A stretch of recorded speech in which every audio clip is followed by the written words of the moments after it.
this is for those of you who are also, raised in predominantly industrialized, hyper-individualized Western nations. But, like this hyper-individualism and like, I don't need anybody, I'm fully self-sufficient, is also a form of self-neglect and self-abandonment, because we do need connection. And it is such a relief when there are people that you can rely on for help and support, no matter what that means, right? Or like whatever form that takes. And so again, it's just like there are two sides to the same coin. So whether you come from a more collectivist or community oriented culture, or whether you come from a more individualist, bootstrappy type of culture, a core sense of self is important. How that's defined, like what gives you meaning, what gives you purpose, and what gives you a sense of belonging, that's going to be very culturally specific, right? And so that's going to fluctuate, and that's going to influence your sense of self. But that the point is that you need to have a sense of self in order to feel grounded and secure in whatever context or environment that you find yourself in. For example, if my identity revolved around, like a job title or a specific ability that I had, right? So like if it's dancer, or if it's engineer, right? And something happens where I either lose that job, or I am, I have to move somewhere where those types of jobs aren't available, or I'm incapacitated in some way that I cannot do those jobs, either of those jobs. That is a huge challenge and shift of identity. Now, it doesn't mean that you're not those things anymore per se, but you cannot embody that identity in the way that you were once used to, right? And so there's a level of like grief and mourning that has to happen for the person that you once were in order to accept the person you've now become, regardless of how much choice you had in that change. And so that's where things can get really destabilizing. And so when I'm saying like a core sense of self, it's recognizing which aspects of your identity are externally dependent on things like your job title, or what you do, or where you live. But if any of those things change, there's still aspects of who you are that are not going to change. And so this is where the questions of like why are really important. So why does that define you, or why do you identify so much with that title or with that place? What does it evoke for you? What emotions, what thoughts or beliefs does that evoke for you? And so that's where you get to your sort of core sense of self, right? So it's, I am an engineer because creative problem solving and building things, or finding innovative ways to create structure and order out of chaos, is something that's interesting to me. Like whatever it is, like there's sort of certain skills or certain aspects of what that job entails that relates to why you do it. And for some people it might just be, I'm an engineer just because that seemed to be the best way to make money, or it was about the money, or it was about the title, or it was about the prestige or the status. So then that also tells you something, right? Like, okay, that's the part that's important to me. Like it's more about, I just want to be financially secure, or I just want to know that I have importance and significance in my community or in the world. And there's so many different ways to accomplish that, may or may not require you to be an engineer for the rest of your life. So, like, I say that because that's part of that practice. It's this twofold practice of what's the external factors, or what are the variable factors for how you define yourself or how you identify, and what are the sort of internal and maybe, more fixed or sort of like motivating factors, internally motivating factors for who you are and why you are. Because when you can get clear on those two things, and when you can understand and sort of look at yourself through this prism of like multiple perspectives and different angles and sort of up close and far away, right? It allows you to find what those stable or centering or grounding aspects of who you are or what you need or why you need certain things or sort of why, what your why is or what your motivations are or what drives you, so that when things change or when things become uncertain, or when, the sort of systems or the cultures or the norms that you once rely upon either erode or disappear or change because, you've moved to a different town or you've moved to a different country or a company goes like something happens that sort of just pulls that, rug out from under you, so to speak, or that something that you once thought was stable or reliable,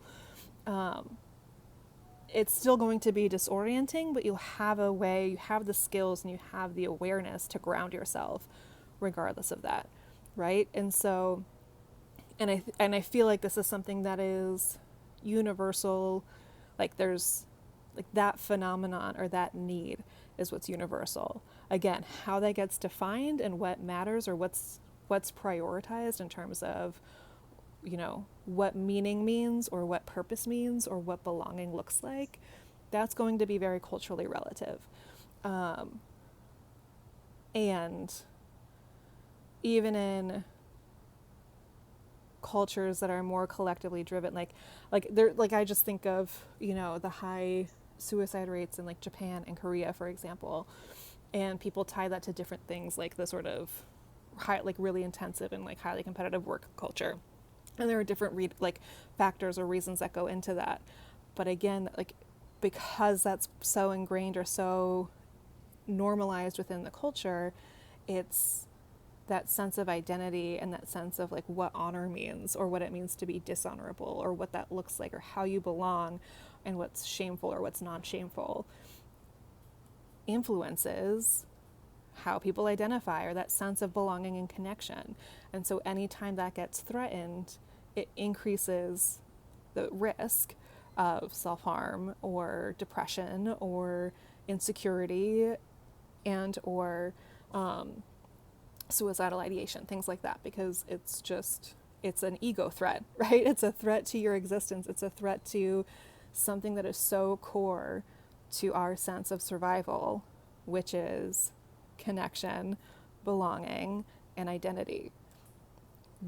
Again, can be defined in multiple ways, but those are the sort of core elements that are part of being human and part of like what motivates us or what drives us to be creative, to use language and develop language and evolve language, to be innovative and build things and to our systems of governance. Like all of these things are so deeply influenced by these just really central tenets and sort of cognitive aspects of like how our brains work, right? And so, so much of like, again, I maybe mentioned it, so like all of my handles are like, who is Amanda Jane? Because these are the questions that I've asked myself through, initially through patterns of like self-neglect and self-abandonment and not understanding who I am or where I belong or why I belong. And for so long, I kept on looking for these external, like a place or a job or a career or a person to be the answer to those questions or to be the one who could help me understand those questions for myself. Because it's like, oh, well, if that happens, like if I find this person or if I feel this way in this job or I finally find, like if I chase this feeling of what it means to belong, like I'll finally understand, who I am, right? And, that for me, that's not really how it worked. So, it was kind of like the opposite. It was like, basically life was like, we're just gonna, like, you keep running from yourself or you keep trying to like find yourself in these other things, So we're going to force you to like stop and be still and slow down and sit with yourself for a really long time so that you can learn to recognize your own internal voice, your own internal MO, like the things that motivate you, who you are, when you can't control and you have very little influence on all of these other things that you keep looking for or chasing, right? So like be still and listen, and the answer will come from within, and it'll help you see. It'll help, like it helped me shift my perspective, to to see the world around me and to look at my context in these different ways, right? And so, there's this, so much of what I see in the world and in the different levels of phenomenons that are happening in the world right now, whether that's the geopolitical situation, or whether that's like the online fandoms for like K-pop and pop stars, and or even groups like Ghost or Sleep Token, right, where there's this like almost like self-enforcing cult-like behavior, and it so deeply reveals the collective ache for a sense of belonging and importance and purpose or meaning, right? Whether that's being validated by your favorite pop star, or whether that's, feeling vindicated, or feeling like what you're doing is changing the world in alignment with whatever your vision is, for better or worse, agree or disagree, right? Like that kind of thing. So, it's very like that human desire for belonging, and that sense of disconnect, and just the level of uncertainty is what creates this vulnerability in groups. And people also crave that sense of structure and reliability, right? Like, again, our brains are not wired to tolerate uncertainty, and so many of us, so many people in the world, we crave answers. Like we crave the sort of cognitive rest. Like we don't want to have to be constantly asking these questions or thinking about these things, or having our questions continuously go unanswered. And so that's where any sort of system, whether it's like regardless of its validity or not, comes in and provides that structure, provides that reliability, right? Whether that's religion, whether that's a framework or methodology like science, whether that's an ideology or a concept, whether that's a product, whether that's an artist, or like music, or an art form, right? Like we're looking to these things that either reflect our experience or offer a sense of reliability, consistency, and or structure that helps us feel like there's answers, right? Or helps us feel like we're not alone in our search for belonging, or our search for like identity and meaning and importance, right? So like there's nothing inherently wrong with these things. It's very human. And the more grounded each of us can become in our core sense of self, and in knowing who we are and trusting ourselves, that's going to help us build connection that feels healthy and sustainable. That's going to help us navigate uncertainty and, chaos and instability from a grounded place of not knowing, and, and not abandoning ourselves and giving too much of our own power or our own voice to someone just because they're loud and overconfident, right? Or like just because we want there to be an answer when there's not one, right? Or that we want something to be fixed and stable and unshakable, unsinkable, when that's not a guarantee, right? Nothing is guaranteed. So, I think it's like these are all very human challenges. And again, like so much of what I do and why I do it is oriented towards helping people who, you know, maybe like me, find themselves or continue to find themselves in either this pattern of questioning or in situations where, you know, like it feels like you're constantly chasing an answer or an identity or something and you can never fully grasp it and you're getting tired of that. You know, like that's normal, that's valid. And so building the skills, like building the confidence to navigate the process of receiving yourself and acknowledging yourself and witnessing yourself in all of your glory, right? The good, the bad, and the ugly, right? And the beautiful,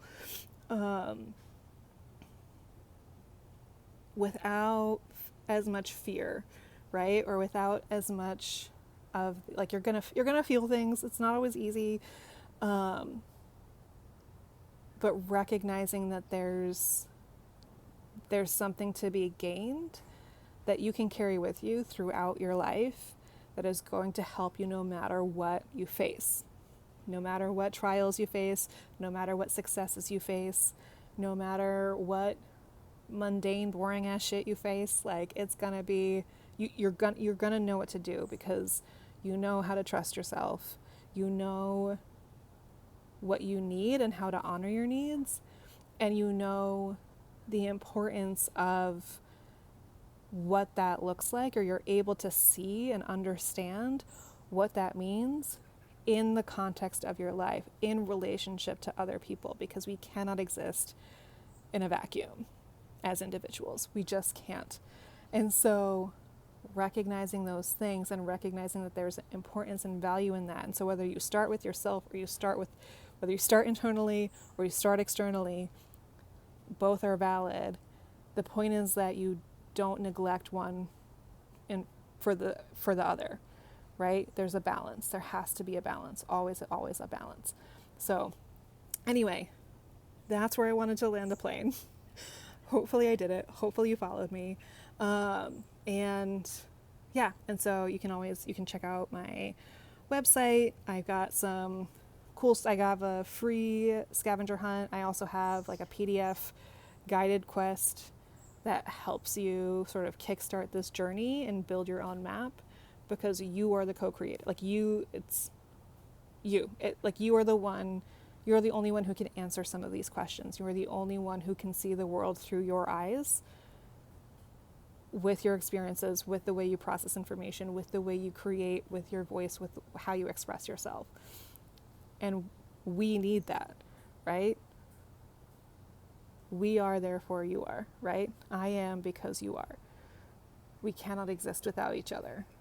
And there's something special that each of us can offer, and that starts with our own self-acceptance and understanding. So anyway, thank you for listening, and stay tuned for more stuff when it happens.